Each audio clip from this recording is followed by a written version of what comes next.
This conference will now be recorded. Thank you. And this whole season of Easter, of transformation, you know, baptism, how it transforms us into a new reality. Confirmation, certainly, the Holy Spirit transforming us into a new reality. And in Eucharist, the body, ordinary bread and wine, transformed into a new reality. And so it is with us, you know, transformed into a new reality, gifts for the Spirit, which have been activated throughout even this shutdown. But one thing I wanted to say in terms of transformation is, as I was doing some research, This conference will now be recorded. I just can't control this. I stopped putting my stuff Yes, down. minds of their own. Yeah. So doing my research, I came across the term corona. And of course, when we hear corona, we're like, oh, new coronavirus and all this. But corona, and maybe many of you already know this. This was kind of like, I was today years old when I learned this. Corona, the crown, and the crown of thorns. But in many Hispanic cultures, it's referred. There's a Corona del Rosario, which is the crown of roses, which is the rosary, because Mary, you know, wore a crown of roses. And so this for me, transforming what we have been associated with something fearful, something that has kept us away from each other. Now in my prayer, whenever I hear Corona, I pray a Hail Mary. Because the Corona del Rosario, the crown of roses, or the rosary, reminds us of Mary, who is always praying for us. Always we're brothers and sisters in Christ, our Mother Mary, and soon we're going to be able to gather together, even though it's limited. So whatever ways that we can take a theme of transformation, for me, it's going to be Corona, reminding me of some of the beauty of our Mother Mary and the Rosary. So anyway, I would like us to please, let's take a moment and let's just go down our list. I'm going to call the names as I see them on our attendance roster, and your name, your parish, and just, you know, a little bit about what you do over there at the parish. One of your 500 hats, one or two of your 500 hats.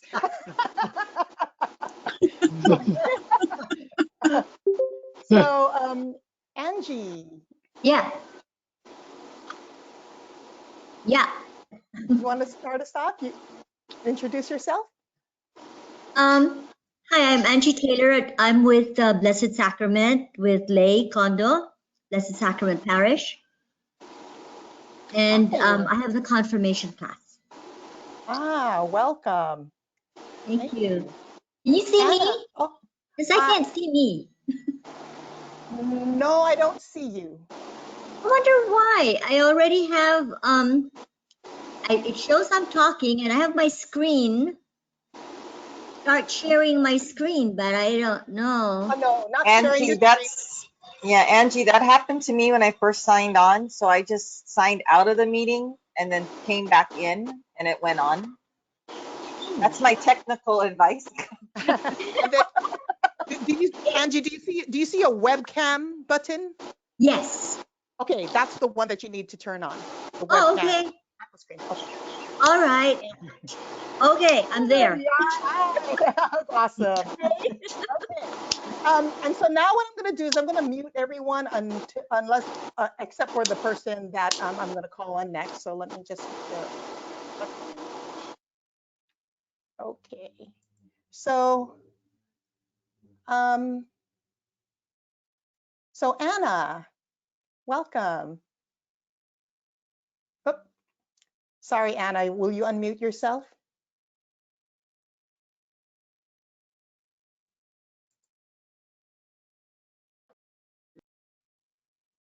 Okay, I am unmuted.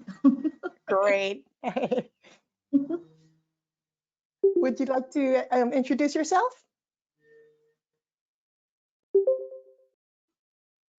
Are you talking to me? Yes. Angie? Yes. No. Anna. Anna. Okay, we'll come back around. Carl? Hi, Carl.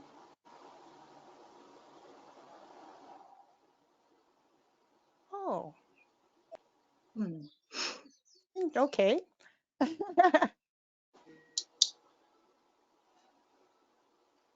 Okay, hi, Diane. Would you like to introduce yourself? Oh, Diane, you're going to have to turn on your microphone.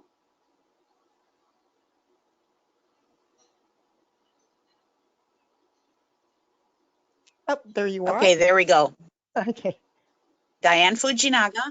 I'm with Holy Family Parish, which I feel like I've been away from for so very long.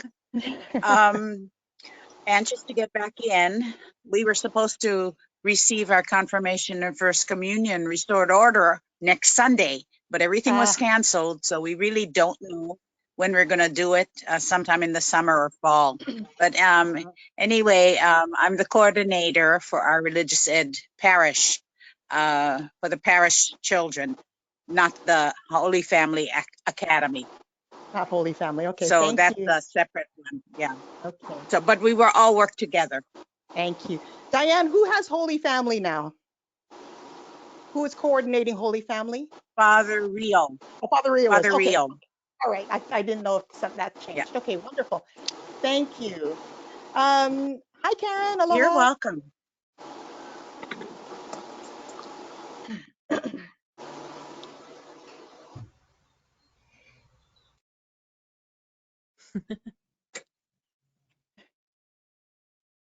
Whoop. No, you're muted. Karen, you're muted. I can't hear you. I pressed it like twice. There she Is it now? Yeah. Going now? Yes, yes. Okay. Oh my gosh. Yeah. I'm talking to myself, which is great. Not an unusual thing these days. But yeah, hi. I'm Karen Victor. I'm at St. Rita Nanakuli. And yep, nice to see you. Welcome, Karen. Laurie.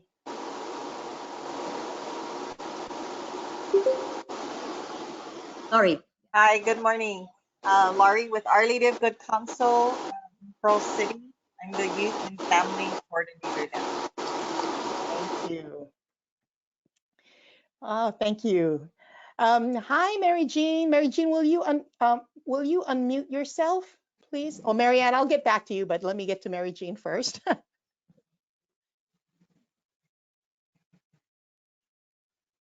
Aloha, everyone. Mary Jean Vega from Our Lady Queen of Angels in Kula, Maui, and DRE and Youth Minister.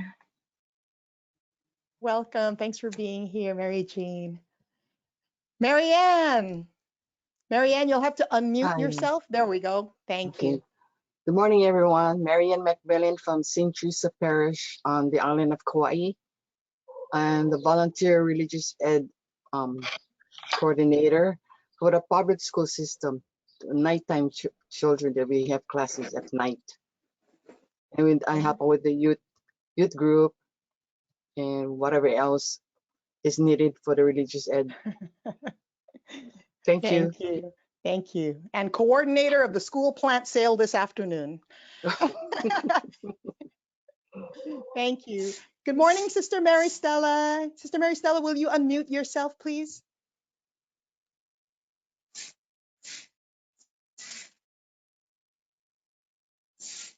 Oh, maybe I need to help her out here. Hang on a second. Let me just unmute everyone. Hi, Sister Mary Stella. Good morning. Yes, good morning. Can you hear me? Yes. You hear me? Yes, sister. Hello. Okay, Hello. good morning. How Good is morning. how is everybody? Good to Doing see you well. all back. But I can't see. I don't know how to do now. It doesn't We're all Can learning. you see me? I Can love you you see guys. me, by the way? Can you see me? No, look, your webcam, sister. There's a webcam button. Go ahead and press the webcam button up at the top right of your menu. Oh, wait. I don't know now. Where? Sorry. Okay. What, This is new for So- everyone. yes, Oh. and I'm so happy. This is something new for us all, and we're learning well.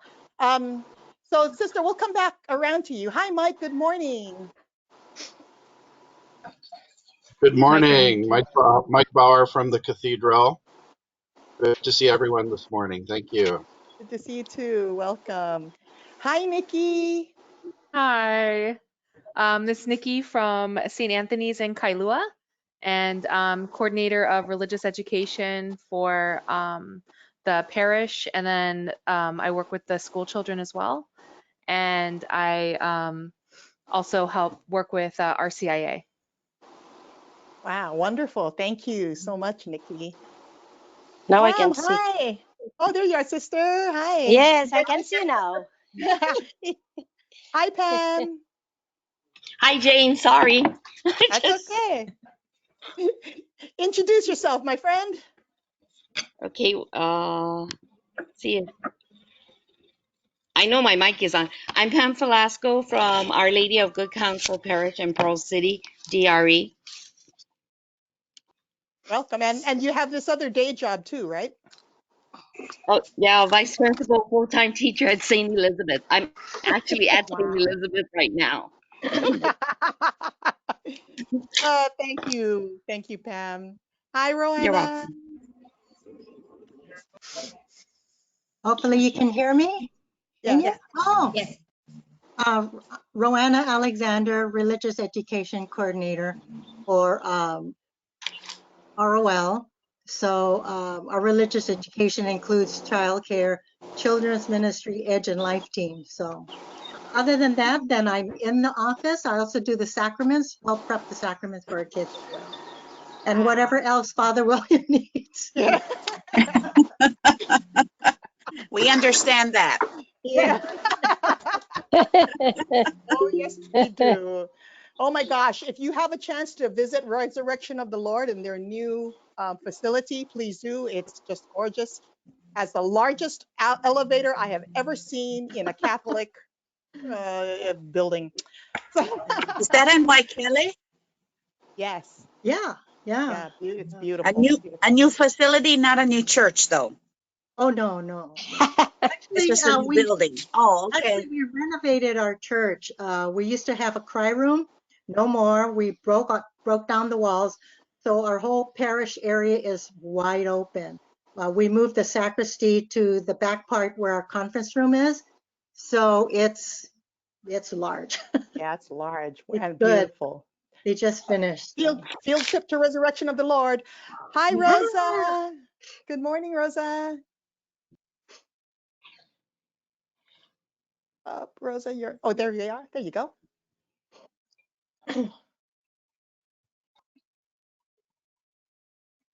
I think her camera might have frozen. And also, just to let you all know, I've been having some internet issues. So if I drop off like the way Rosa seems to have, just keep talking amongst yourselves. Pretend I went to the bathroom or something, and and I will make my way back eventually. So just in case that happens, all right. Okay, Sister Gina, hi, welcome.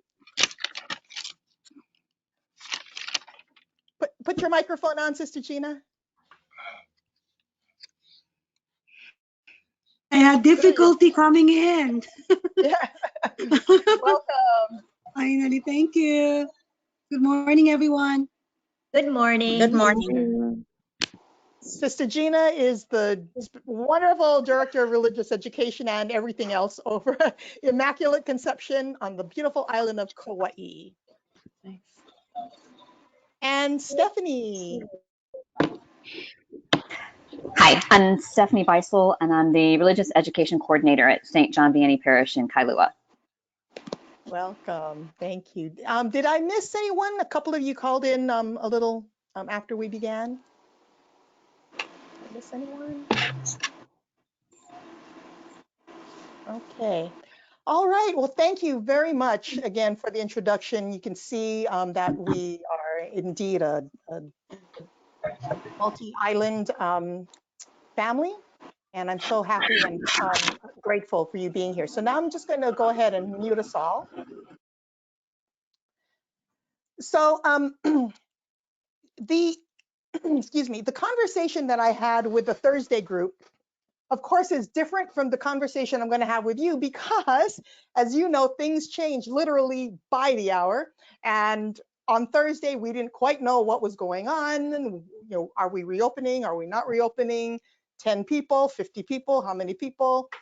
And so we know for sure Kauai and Oahu, our mayors said yes, churches are reopening. There are no 10-person restrictions. It's just as long as you can observe social distancing, then you can go ahead and begin holding liturgies, our masses. So we're thrilled about that. But I'm going to unmute everyone because I wanted to know on Maui, has your mayor made a statement, Mary Jean, or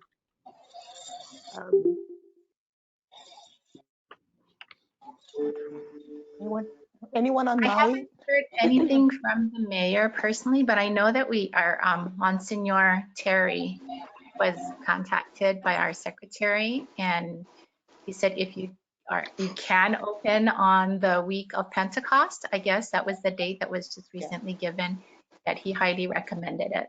So Okay, great. And I'm yeah. sure that he's going to follow suit because, you know, Kauai and Oahu, you know, have already, their mayors have already approved that. And your incidences of COVID-19 are not anywhere. I mean, we're higher on our island than yours. And the same with the Big Island. So I'm pretty sure that all across our state, we're going to be able to indeed open the churches. Well, we're going to open. And so, so the social distancing thing, again, that's the official word, is that we reopen on Pentecost Sunday, as long as we can observe social distancing. So that's great. So what I had sent earlier in regards to the slide deck from the governor's office, I don't need to go over that because the point that I was going to make is that we heard one message from our mayors, and then our governor on Monday gave a press conference, and it sort of blindsided us with, oh, only 10. We're in a phase, but it's only 10. And so anyway, so that's no longer an issue. But with our churches opening, of course, what we as catechetical leaders, of course, we start turning our sights to those who are preparing to receive the sacrament of confirmation and First Holy Communion. So I know that there are several parishes on deck for July, and then St. Jude, I already spoke to Bonnie Beaucaire, was on deck for October. So I think St. John Vianney, Stephanie, or Yes, Stephanie, right now we're slated for July 12th. July, okay. And then is anyone else? There was another parish in July. I think it was, maybe it was St. Teresa over in Kihei.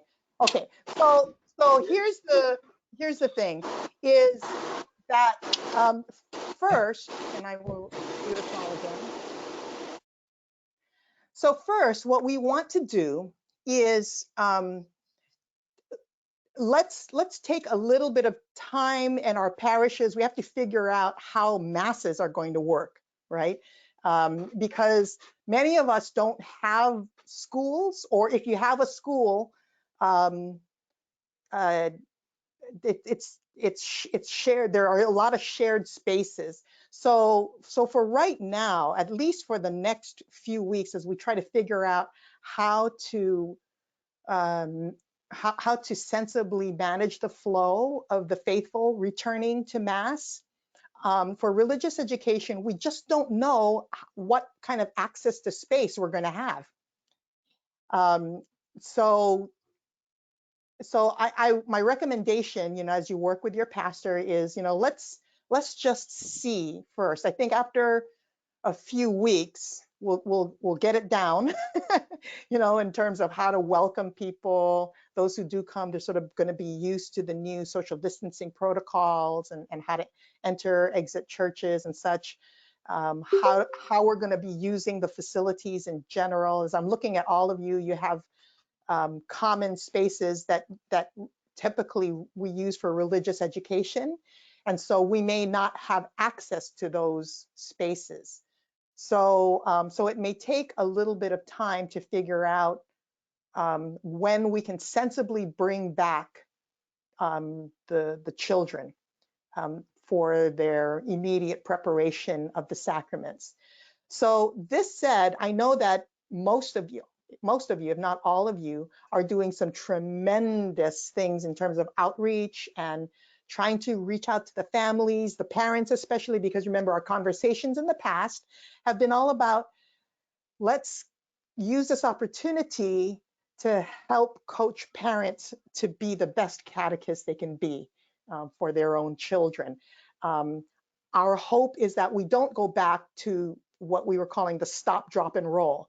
You know, you stop, you drop your kids off, and you just roll away, and you kind of let us as catechists be the formers of your children, where, you know, the home is the essential place for formation of faith. So, you know, we lovingly coach the parents to be the best that they can be in transmitting the faith to their children as promised at baptism. So, so some of the things that I've seen you all do, which have been brilliant, you know, you're using this sort of video conferencing technology to go to reach the children through the parents. You're observing the safe environment protocols where, you know, for safe environment and in virtual environments, it's the same thing. Don't be the only adult in the room with a child, you know. So there has to be, you know, another adult with you in the virtual room with the child, whether it's, you know, you can see the parent in the background. The parent doesn't necessarily have to be sitting with the child, you know, but that computer is in a common place. And so the conversation that you're having is able to be heard by the parent, or, you know, you have someone on your side who's with you, another adult, participating in the conversation. Whenever I'm dealing with minors, I always record the session, you know, just so mostly that they can go back and listen to what I'm saying, but also, you know, it's one way of saying that we did follow necessary protocols. So I've seen you be mindful and doing that extremely well. And we've been encouraging each other to continue to use sort of this hybrid experience, especially when it comes to being able to reach the parents. You know, we envision that even when sports returns, there's the ability for them to be listening to a session or attending a session as they're, you know, out and about doing, you know, other things. So anyway, so I know that you've been doing some marvelous things using the technology, or I know in Stephanie's case in particular, actually visiting the homes to drop off packets. Just letting them know that we are there, you know, that we care about you, to pray with them from afar. So you've been doing some marvelous things. So going back to the use of space, let's just watch for a little while and see how the parish is using their space. So before I go to more specifics, does anyone have any comments or questions about that? Okay. Now, what I want to also let you know, now we are going to be, let me just do this again. Bishop Larry is going to be issuing this notice to all of the pastors. So you're getting advance notice of this. So when you hear it, sound surprised, act surprised, okay? So this is like on the lowdown between us as brothers and sisters in catechetical ministry. So Bishop Larry is going to be is going to be, oh, I'm sorry, there's several. Okay. Bishop Larry is going to be permitting pastors delegation for the sacrament of confirmation through the end of December. Okay, because we're all trying to catch up from the sacraments that we had to cancel late March, April, May, going into June now. And so we're just left with wondering, how are we possibly going to be able to do this, especially those of you with larger parishes. The Co-Cathedral of St. Teresa is planning to confirm about 250 children and youth. St. Joseph in Waipahu, about 300 children and youth. And so, you know, since we can't fill our churches, we're going to have multiple masses for the sacraments. And so in order to do this, Bishop is granting this exception again for all of the pastors to be able to confirm, and of course, First Holy Communion, which your pastors can always do, just until the end of this year, okay? So I wanted to share that with you for your own planning, that it doesn't have to be all, oh my gosh, how are we gonna do this all in one mass? Or if we have Bishop or we have Monsignor Gary for one mass, but it's gonna require 3 masses, what do we do? Ordinarily, what pastors are doing is saying, well, in order to be fair, if we have Monsignor Gary for one, but not the other 2, I will just confirm at all 3 masses, you know, just so it's even, you know, for all the experiences, even across all confirmandi and first communicants. So again, that's a conversation that you have with your pastor. But I just wanted to let you know, just to sort of ease your mind and to give you a chance to plan for that. How many masses will you need as we observe social distancing in order for confirmation and First Holy Communions to take place? And then remember that confirmation doesn't have to, and First Holy Communion does not have to take place necessarily on a Sunday. It's beautiful when it does, but it can take place during the week. We use the rite of confirmation, of course, the order of confirmation, and then First Holy Communion. They can come and receive as a family. So, so again, just that's information for your planning. So let me unmute everyone and ask if there's any questions about that.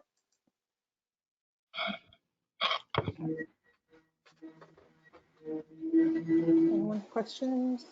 Okay. Good. So I hope that sort of like eases any kind of question that you might have about, oh my gosh, how are we possibly going to do this? So you can just plan around that. Okay. We'll remute us once again. Now I'm going to share my screen and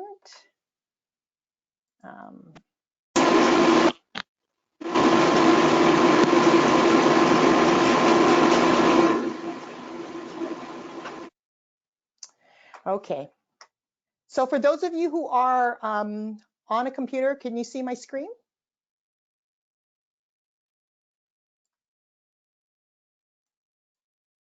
Yes? No? Not yet? Okay, hang on. No, not yet. Okay. All right, thank you.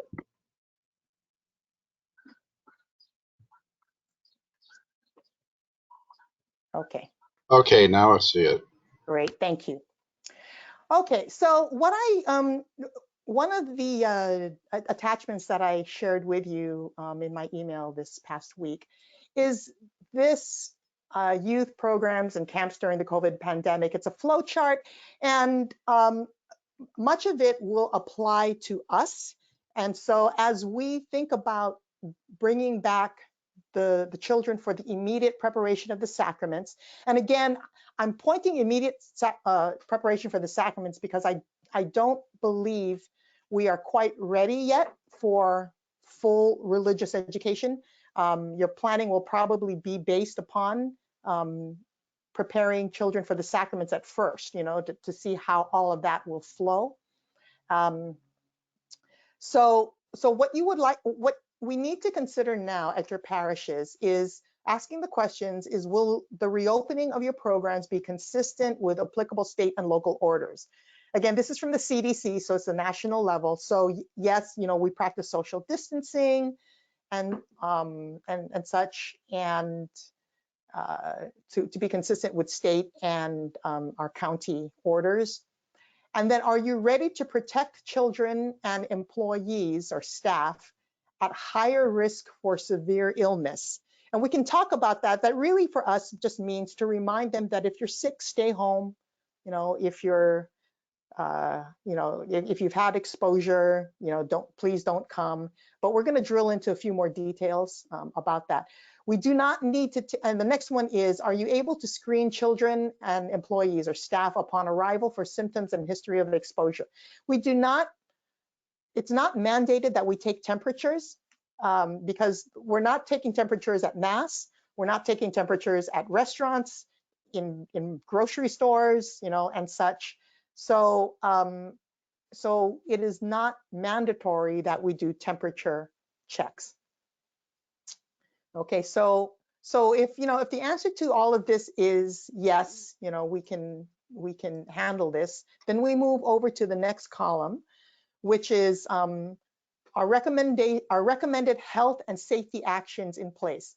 So at our parishes, we're going to be promoting healthy hygiene practices, such hand washing, wearing the cloth face covering, you know, as feasible. The CDC has some beautiful kid-friendly posters, very colorful, wonderful stuff that you can just download, you know, print and place up on the walls. Excuse me. And then intensify your cleaning, disinfection, ventilation of facilities.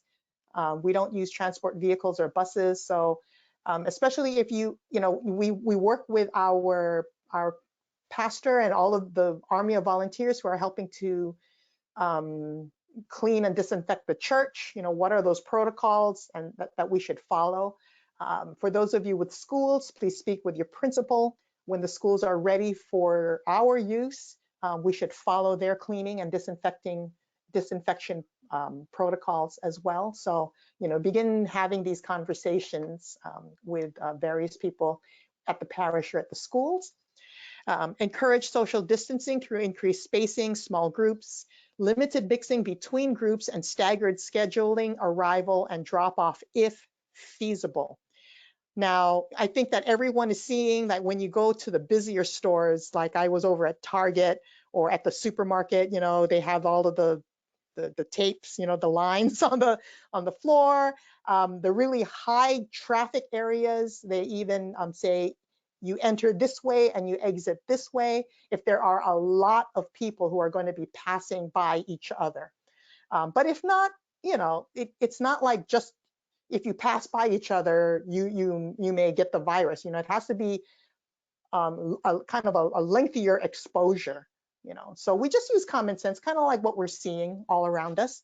If it's necessary to navigate in and out, you know, that's fine. Floor markings, etc. That's great. It's challenging because, and this is why we want to not bring back the very young children just yet, because young children, all they want to do is just hug you. You know, they don't know social distancing. It's like, what is that? You know.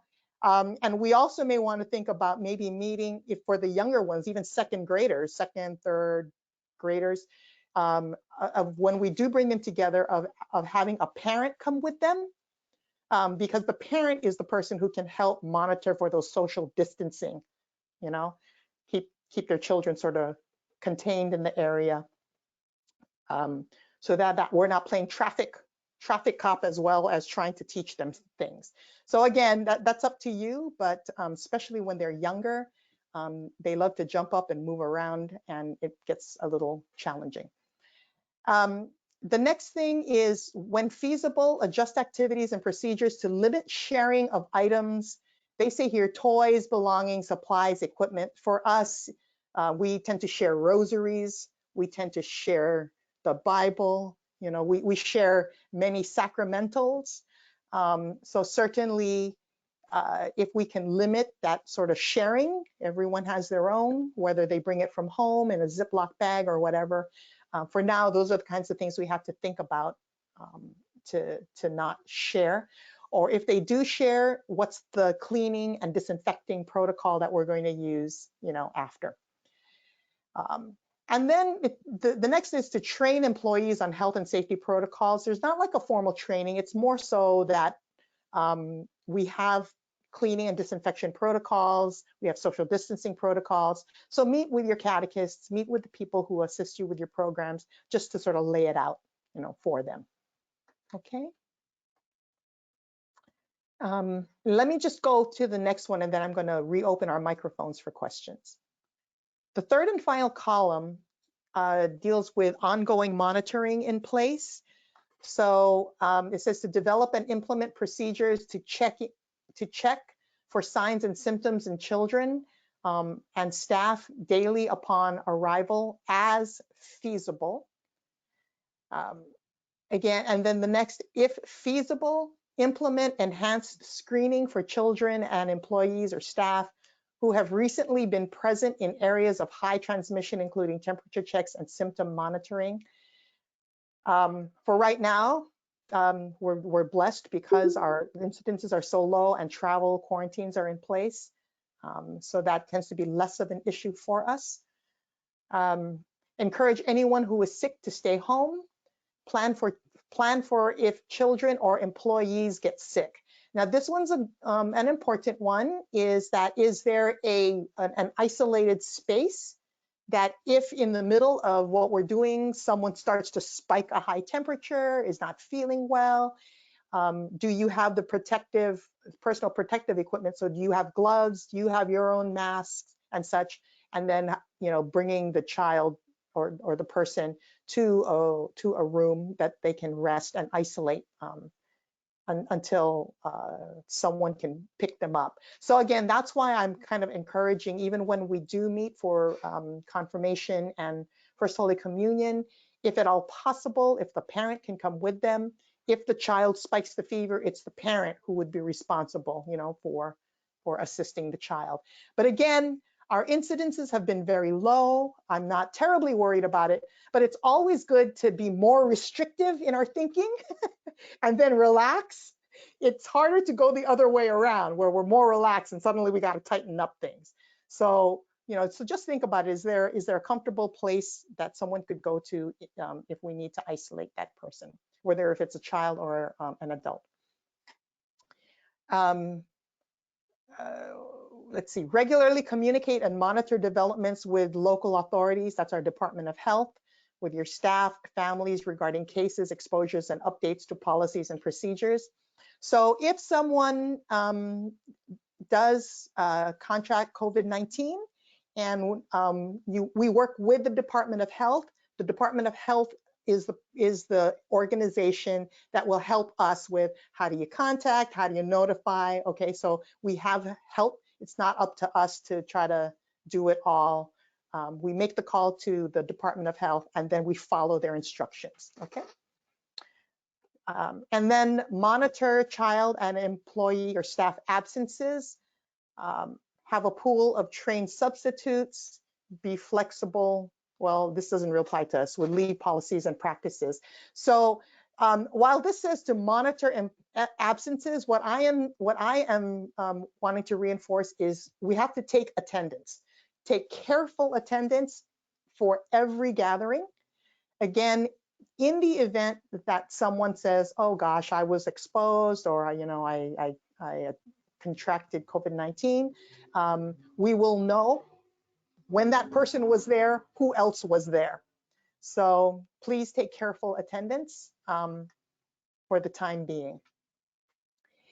And then the final thing is to be ready to consult with local health authorities if there are cases in the facility or an increase in cases in the local area.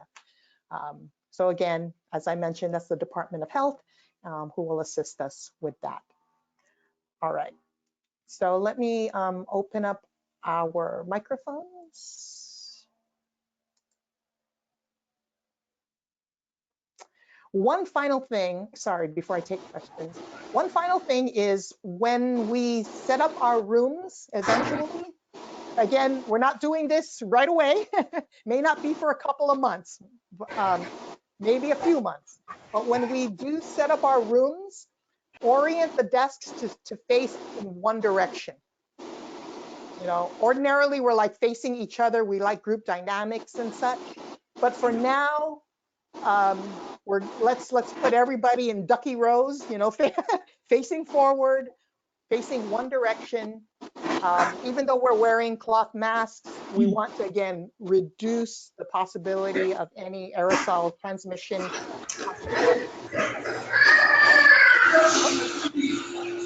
Wow. Okay. I have a question, Jane. If Yes. just from a long-term perspective, so let's assume, because this could potentially affect my willingness to open as soon as possible.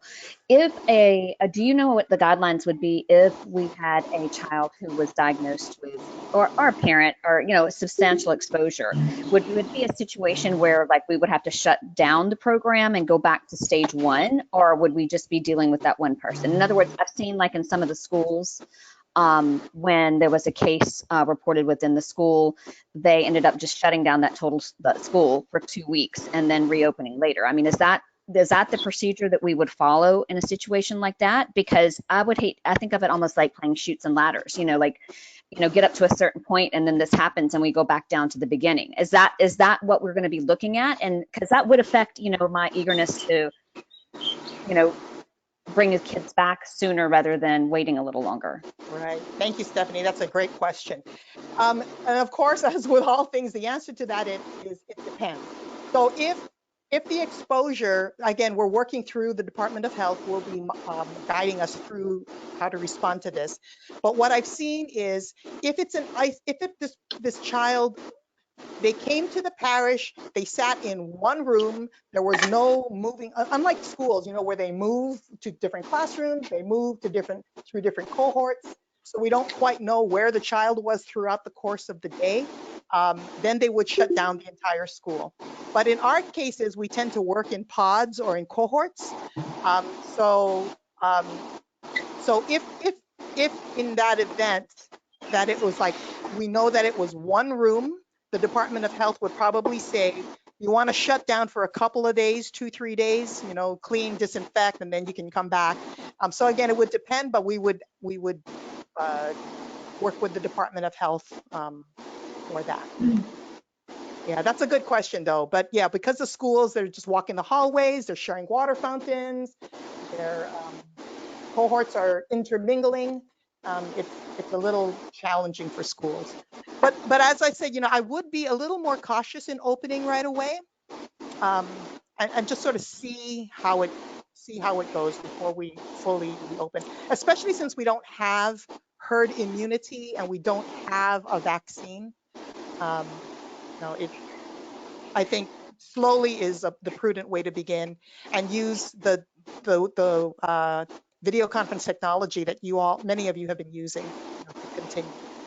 And for us specifically, I know that we take summers off. We usually do not have any sessions during June and July. But my other question is, we do have a catechesis of the Good Shepherd program, which is very hands-on Montessori. And knowing that this is dealing, I mean, we have it through level 3, but knowing that we're dealing with the younger kids, is that a program that's going to have to sort of be tabled for a period of time based upon these guidelines from the CDC?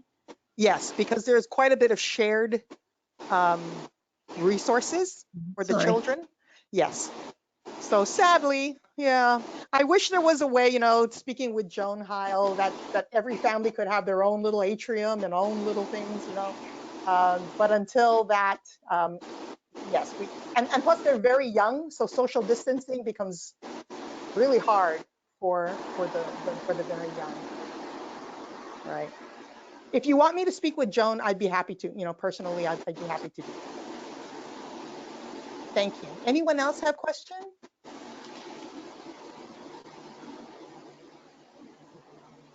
I hate to be the one with all the questions, but I had one other. When you were talking about shared items like Bibles and things along those lines, well, if we meet once a week, knowing the longevity of the virus, would we necessarily have to make sure that every child had their own Bible and their own set of supplies like crayons and things like that, with the understanding that there would be a 7-day gap between them touching the things again? Does that make sense?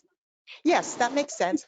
I think that's for us, because we see them typically once a week, that if we do provide them with share items, even though they say the virus can't live for, more than X number of days, we would just engage our cleaning and sanitation protocols with whatever is shared. And then, that it's much safer for when they do come back a week later. But, bringing their own is, if it's possible, if it's not a financial burden for the families, certainly.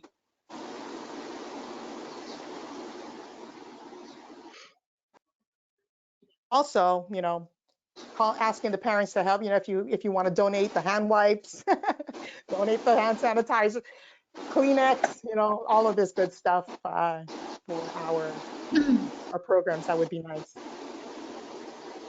There's actually toilet paper all over the place now, so who knows? Maybe now hand sanitizers will come back.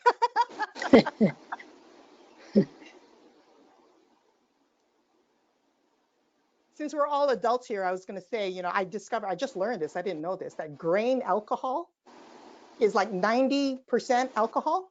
I didn't know that. And so that, I don't drink, so, it's sort of like out of my universe. But I'm not encouraging anyone to like buy a still or anything and make your own moonshine. But, we're trying to figure out some creative ways to get, the hand sanitizers and such. But for the parish side, the diocesan offices are working through a vendor who is providing bulk purchasing, for things. So we should be in good shape. The only thing that I get concerned about is for our young children. Just be careful that whatever we're using, they're not breathing in, or they might be sensitive, their young hands might be sensitive to whatever cleaning agents and such. So that's why it's nice if, we have the hand wipes, and instead of don't use any industrial stuff, yeah, when it comes to actual contact on the skin with our little ones. Okay. Anyone else have a question? Okay. Wow, you guys are amazing. So I'm going to just show you one more thing, and those of you who are just calling in, I'll walk you through. Taking all of this, with all of this in mind, excuse me. With all of this in mind, what I'm doing now is drafting a sort of like a checklist for us, and to walk us through what it is that we saw on that graphic flow chart. So that's a little bit more detailed for us, that we can again use as a checklist for our own preparation.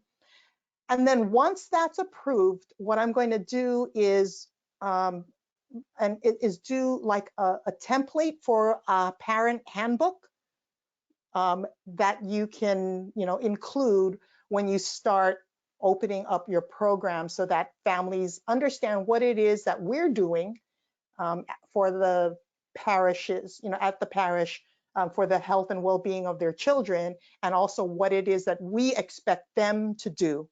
Don't bring your child if they're sick, how you're going to pick them up if they do become sick and such. So just to help you out, just to set things down, and you can massage it and revise it in a way that makes sense to your own parish, but it's always easier to start with something than with nothing. So, just to let you know that I'm working on that, and I hope to have that completed in a couple of weeks to get that out to you. And if anyone feels the Holy Spirit calling you to assist me with this, I would be more than happy to say yes. And I just may pick on some of you because, as I write these templates, these drafts, to send it to you to say, does this make sense? Just to bounce it off of all of you. Maybe I'll just send it. No, I'm sorry. Sorry, I'm thinking out loud here. I don't want to send it to everybody carte blanche because sometimes those buggers like leak out. They get legs and they walk out, and suddenly somebody is posting something on Facebook saying this is what Jane said. And so I don't want to send it out carte blanche. Again, if you're interested in just reviewing the stuff that I am writing, please let me know. Does anyone who's on the webcam, any show of hands, be interested in looking at what I'm saying? Thank you, thank you. All right, okay, got it. So I have, sorry, hang on, I have a, let me just see what I have again. What's happening, my friends, with that background noise is if you're not on earbuds and a microphone, then we're hearing all kinds of background noises coming through. So, all right. So Laurie and Nikki and Sister Gina and Diane, and did I miss anyone's hand on who's? Thank you, Rowan. Oh. Okay, those of you who are on calling in, you lucked out here because just about everybody on this panel. Thank you very much. That's helpful. Those of you who are calling in, if you want to shoot me an email to say that you're interested in reviewing this thing, this template, then please do, and I'll be happy to include you in that. Okay, I'm going to unmute us all again. All right. All right, so that's essentially what I had to say today. So let me just recap before we have our closing prayer. So 1, thanks be to God, our parishes are beginning to reopen effective Pentecost Sunday. We want to take a wait and see approach. How are the facilities being used before we start thinking about how we're going to structure religious education, faith formation, bringing back children and their families. 2, our religious education programs, faith formation programs, let's try our very best to do what we were discussing over the past couple of months, get the parents, go to the children through the parents so that we strengthen the domestic church, whatever way we can do that using this kind of technology or by sending home packets on the telephone, whatever. You are so wonderfully creative. Let's get those parents. Let's go after them. I also want to let you know that I'm coming at it from many sides. I'm working with the Worldwide Marriage Encounter Group. We're putting together a series of videos for strengthening marriages. Because if your marriage, if you don't have the love in your marriage, it's really hard to pass on love to your children.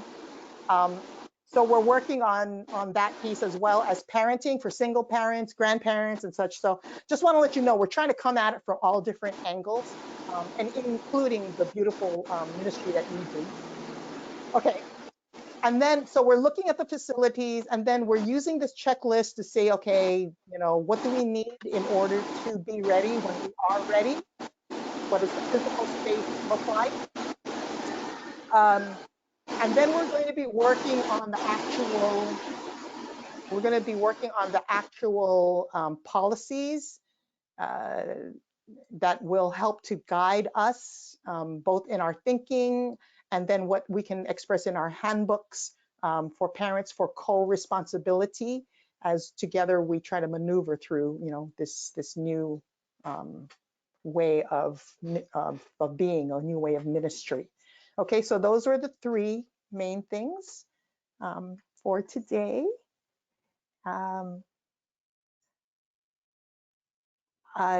So I also wanted to remind everyone that you should have been receiving invitations via email by RCL Benzinger and Loyola Press. even if you're not using their materials, you're going to pick up some great ideas, because these are not just salespeople. They are like us. You know, they've been in parish ministries, they've been school administrators, they hear all across the country, and they come up with some really neat ideas. I work specifically with each one of the presenters, you know, and like, do not need hearts out, la la la la la la. This is what we need, you know. So I'm really looking forward to that. And the sessions will be recorded and posted on my website, you know, in case either you miss it or you want to share it with other people. So please try to sign up for that. Even if you can't, sign up for it anyway, and then you're going to get the recording, you know, sent directly to you. So that would be great. Okay. And finally is my next reflection to you is entitled Go Home, Cook Rice. It's about my insights on the sacraments of initiation, of when we start meeting with parents again, and the question about how can my child possibly be mature enough to be confirmed. And I just told a story about how it was been my responsibility since the age of 7 to go home, cook rice for my family. Didn't mean I knew how to cook, but it did mean that I was starting to be able to use the gifts that God had given me for the sake of my community, which was my family. And then over time, I learned to cook. Not as good as my husband, but I don't kill anybody by my cooking. I hope you enjoy the next reflection, Go Home, Cook Rice.